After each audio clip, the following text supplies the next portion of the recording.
एक 100 साल पहले अक्टूबर 1926 में भारत की एडमिनिस्ट्रेटिव जर्नी में एक शांत लेकिन ऐतिहासिक एक्सपेरिमेंट शुरू हुआ। एक नई संस्था पब्लिक सर्विस कमीशन का जन्म हुआ कॉलोनियल रूल के दौरान, जिसके पहले चेयरमैन थे सर रॉस बारकर। उस समय इसकी पावर्स लिमिटेड थी, रोल भी काफी मॉडेस्ट था, लेकिन इसके पीछे जो सोच थी वो बिल्कुल रेवोल्यूशनरी थी। गवर्नेंस का मशीनरी ऐसे लोगों के हाथ में हो जो फेवरेटिज्म या पॉलिटिकल कनेक्शंस के थ्रू नहीं, बल्कि मेरिट के बेसिस पर चुने जाएं। ये आइडिया आया था ली कमीशन 1924 की रिकमेंडेशन से, जिन्होंने ऑब्जर्व किया था कि हर डेमोक्रेसी में एक एफिशिएंट सिविल सर्विस को पर्सनल और पॉलिटिकल इन्फ्लुएंस से बचाकर रखना चाहिए।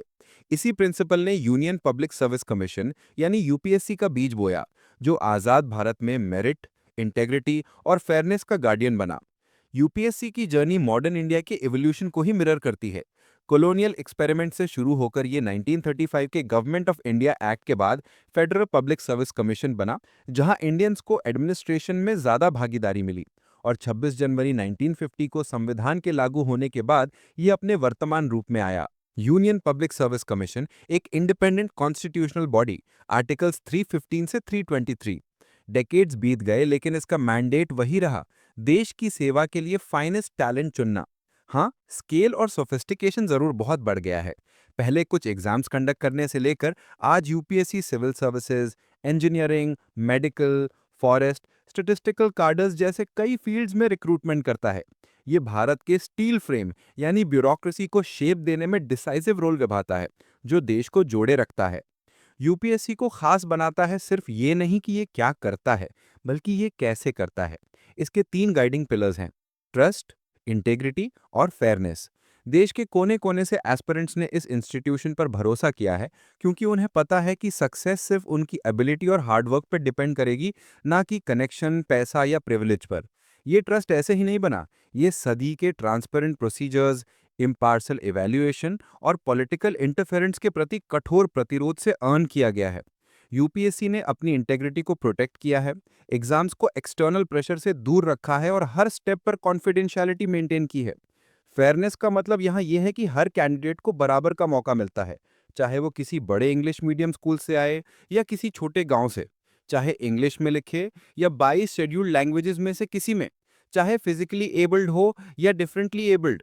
यूपीएससी एग्जाम्स को आज भी देश के असली लेवल प्लेइंग फील्ड्स में से एक माना जाता है, जो इनइक्वालिटी से जूझते भारत में अलग ही चमकता है।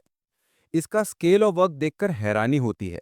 हर साल सिर्फ सिविल सर्विसेज एग्जामिनेशन के लिए ही 10 से 12 लाख लोग अप्लाई करते हैं। ये दुनिया के सबसे बड़े और कॉम्प्लेक्स कॉम्पिटिटिव एग्जाम्स में से एक है। प्रीलिम स्टेज देश भर के 2500 से भी ज्यादा सेंटर पर होती है। जो क्लियर कर लेते हैं वो मेंस लिखते हैं, 48 सब्जेक्ट्स में से अपना ऑप्शनल चूज करके अपनी प्रेफर्ड लैंग्वेज में। आंसर शीट से कैंडिडेट की आइडेंटिटी हटा दी जाती है और फिर डोमेन एक्सपर्ट्स उन्हें इवैल्यूएट करते हैं। आखिर में एक सिंगल मेरिट लिस्ट बनती है, जो अलग बैकग्राउंड्स और डिसिप्लिन्स के कैंडिडेट्स को एक कॉमन स्केल पर रैंक करती है। ये पूरा ऑपरेशन स्पेशली डिसेबल्ड कैंडिडेट्स के अरेंजमेंट समेत क्लॉकवर्क प्रिसिजन के साथ होता है, चाहे कोविड-19 जैसी क्राइसिस ही क्यों ना हो। इस स्मूथ फंक्शनिंग के पीछे पेपर सेटर्स, इवैल्यूएटर्स और एडमिनिस्ट्रेटर्स का डेडिकेशन है। ये हैं यूपीएससी के अनसंग हीरोज, जो एंश्योर करते हैं कि हर आंसर को फेयर तरीके से जज किया जाए।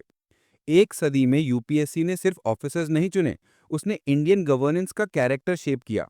इन सिविल सर्वेंट्स ने देश को युद्धों और इकोनॉमिक रिफॉर्म्स के दौरान लीड किया, इंफ्रास्ट्रक्चर बनाया, डिजास्टर्स का सामना किया, पैंडेमिक्स हैंडल किए, वेलफेयर स्कीम्स इंप्लीमेंट की। इनका काम ज्यादातर आंखों से दूर रहता है, लेकिन इनका प्रभाव हर नागरिक के जीवन में महसूस होता है। एक बच्चे के स्कूल से लेकर एक किसान के रास्ते तक, एक परिवार के हेल्थ सेंटर से लेकर एक बिजनेस के टैक्सेस तक। सरदार वल्लभ भाई पटेल ने उन्हें राइटली कहा स्टील फ्रेम ऑफ इंडिया, उनके क्रूशियल रोल को हाईलाइट करते हुए। सेंटेनरी सेलिब्रेशंस के दौरान यूपीएससी ने सिर्फ अपने इतिहास को याद नहीं किया, बल्कि नए रिफॉर्म्स भी लाए। एक नया कमेमोरेटिव लोगो लॉन्च हुआ, जिसमें सेंटर में नेशनल एम्बलम है, आसपास बनियन के पत्ते जो विजडम और रेजिलियंस को दिखाते हैं, और रिबन पर लिखा है संघ लोक सेवा, जो कंटिन्यूटी और सर्विस को दर्शाता है। लोगों में वेव मोटिव कमीशन के 100 साल के अडेप्टिव जर्नी को दिखाता है, और फाइनल जीरो में यूपीएससी का लोगो है। ये उसकी सेंट्रलिटी को हाईलाइट करता है। लेकिन ये सेंटेनरी सिर्फ पास्ट देखने का समय नहीं था, फ्यूचर की तैयारी भी शुरू हो गई है। यूपीएससी ने नए टेक्नोलॉजिकल रिफॉर्म्स लाकर अपने प्रोसेसेस को मॉडर्नाइज किया है, जैसे एक नया online application portal, face recognition technology impersonation रोकने के लिए और my UPSC interview from dream to reality portal transparency के लिए। प्रतिभा सेतु इनिशिएटिव उन कैंडिडेट्स को पब्लिक और प्राइवेट जॉब अपॉर्चुनिटीज से जोड़ता है जो इंटरव्यू क्लियर कर लेते हैं लेकिन फाइनल लिस्ट में नहीं आते, उनके टैलेंट को पहचानते हुए। पहली बार यूपीएससी चेयरमैन ने वर्चुअल टाउन हॉल्स के जरिए एस्पिरेंट से डायरेक्टली बात की, उन्हें मोटिवेट किया, उनकी बातें सुनी। ये सब दिखाता है कि कमीशन अपने कोर वैल्यूज को बरकरार रखते हुए नए जमाने के साथ इवॉल्व हो रहा है। साथ ही लार्जर सिविल सर्विसेज सिस्टम भी नए चैलेंजेस को देखते हुए बदल रहा है। मिशन कर्मयोगी जैसे प्रोग्राम सिविल सर्वेंट्स की ट्रेनिंग और मैनेजमेंट को ट्रांसफॉर्म कर रहे हैं, रूल बेस्ड सिस्टम से रोल बेस्ड सिस्टम की तरफ बढ़ते हुए। ऑफिसर्स को अब डिजिटल स्किल्स, लीडरशिप, एथिक्स में कंटिन्यूसली ट्रेन किया जा रहा है और जॉब्स उनकी कॉम्पिटेंसीज के बेसिस पर दी जा रही हैं। लैटरल एंट्री के जरिए हेल्थ, टेक्नोलॉजी, फाइनेंस जैसे टेक्निकल सेक्टर्स में डोमेन एक्सपर्ट्स को सिस्टम में लाया जा रहा है, जैसे यूके और सिंगापुर में होता है। परफॉर्मेंस अप्रेजल सिस्टम्स भी मॉडर्न हो रहे हैं। पुरानी एनुअल कॉन्फिडेंशियल रिपोर्ट की जगह 360 डिग्री अप्रेजल आया है, जिसमें पीयर्स और सबॉर्डिनेट्स का फीडबैक भी इंक्लूड होता है, जिससे इवैल्यूएशन ज्यादा होलिस्टिक और फेयर बन जाता है। फिर भी सिविल सर्विसेज को कुछ बड़े चैलेंजेस का सामना है। पॉलिटिकल इंटरफेरेंस अब भी एक परसिस्टेंट इशू है, जो ब्यूरोक्रेसी की न्यूट्रलिटी को अंडरमाइन करता है। फ्रीक्वेंट ट्रांसफर्स जैसे महाराष्ट्र में या अशोक खेमका के 34 ईयर्स में 57 ट्रांसफर्स एडमिनिस्ट्रेटिव स्टेबिलिटी को हिला देते हैं। करप्शन और इनएफिशिएंसी सिस्टम के कुछ हिस्सों में अब भी मौजूद है। कोल्यूसिव करप्शन की वेग लीगल डेफिनेशंस एनफोर्समेंट को वीक बनाती हैं। डोमेन एक्सपर्टीज के गैप्स हैं। जनरलिस्ट ऑफिसर्स को टेक्निकल सेक्टर्स में मुश्किल होती है। डिसेंट्रलाइजेशन के प्रति रेजिस्टेंस ग्रास रूट गवर्नेंस को स्लो करता है। 1500 से ज्यादा आईएएस पोस्ट्स वेकेंट हैं। ऑफिसर्स को इंटेंस स्ट्रेस और प्रेशर फेस करना पड़ता है, जिससे बर्नआउट और अर्ली रिटायरमेंट्स बढ़ रहे हैं। एस्पिरेंट्स के लिए भी ये जर्नी टफ है। एग्जाम साइकिल 1 साल से ज्यादा चलती है, सक्सेस रेट 1% से कम है और प्रिपरेशन में सालों की मेहनत, पैसे और इमोशंस लगते हैं। कई लोग इस साइकिल में साइकोलॉजिकल ट्रैप में फंस जाते हैं, संक कॉस्ट के चक्कर में निकल नहीं पाते, एंजाइटी और आइसोलेशन बढ़ता है। इन चैलेंजेस को एड्रेस करने के लिए एक्सपर्ट्स ने नए रिफॉर्म सजेस्ट किए हैं। फिक्स टेन्योर्स और strong civil services boards transfers को आर्बिट्ररी होने से रोक सकते हैं। लैटरल एंट्री को सिस्टमैटिकली बढ़ाया जा सकता है ताकि एक्सपर्टीज गैप्स भरे जा सकें। मिशन कर्मयोगी के थ्रू कंटिन्यूस कैपेसिटी बिल्डिंग और 360 डिग्री रिव्यूज ऑफिसर्स को अपडेटेड और अकाउंटेबल रखेंगे। एग्जाम मॉडर्नाइजेशन या यूपीएससी 2.0 में अपर एज लिमिट और अटेम्प्ट्स कम करने, मिड करियर एंट्री पॉइंट शुरू करने जैसे आइडियाज इंक्लूड हैं। एथिक्स और इंटेग्रिटी को रेगुलर ट्रेनिंग और लोकपाल, सीवीसी जैसे बॉडीज को मजबूत करके इंस्टीट्यूशनलाइज करना होगा। वर्क कल्चर को पीपल सेंट्रिक और ट्रांसपेरेंट बनाना होगा, जिसमें सीपीजीआरएम्स जैसे डिजिटल ग्रीवेंस रिड्रेसल प्लेटफॉर्म्स मदद कर सकते हैं।